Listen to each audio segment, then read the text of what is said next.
Je suis très heureux. Björn Höcke a la victoire modeste. Le candidat de l'AfD a pourtant réalisé un résultat inédit à ces élections régionales en Thuringe. 32,8% des voix. Dans cette région de l'Est, l'alternative pour l'Allemagne, l'AfD, devient la première force politique. La Thuringe avait été le premier Länder à élire un membre du parti nazi en 1932. 92 ans plus tard, l'AfD l'emporte grâce à un programme dont la clé de voûte est l'immigration.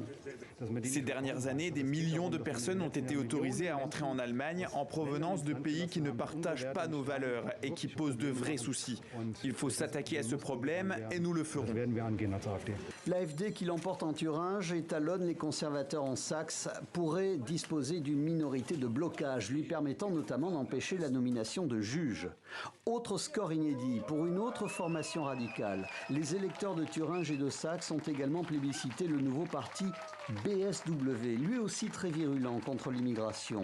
Pro-russe comme l'AfD, ce parti et son leader, la charismatique Sarah Wagenknecht, exigent l'arrêt des livraisons d'armes à l'Ukraine. Ce parti de la gauche obtient 12% en Saxe et près de 16% en Thuringe. Les gens veulent du changement. Ces résultats ici en Saxe le montrent. Les gens veulent du changement. Ces victoires des extrêmes constituent un nouveau revers pour les trois partis de la coalition au pouvoir en Allemagne. Les sociodémocrates du chancelier Scholz, les Verts et les libéraux.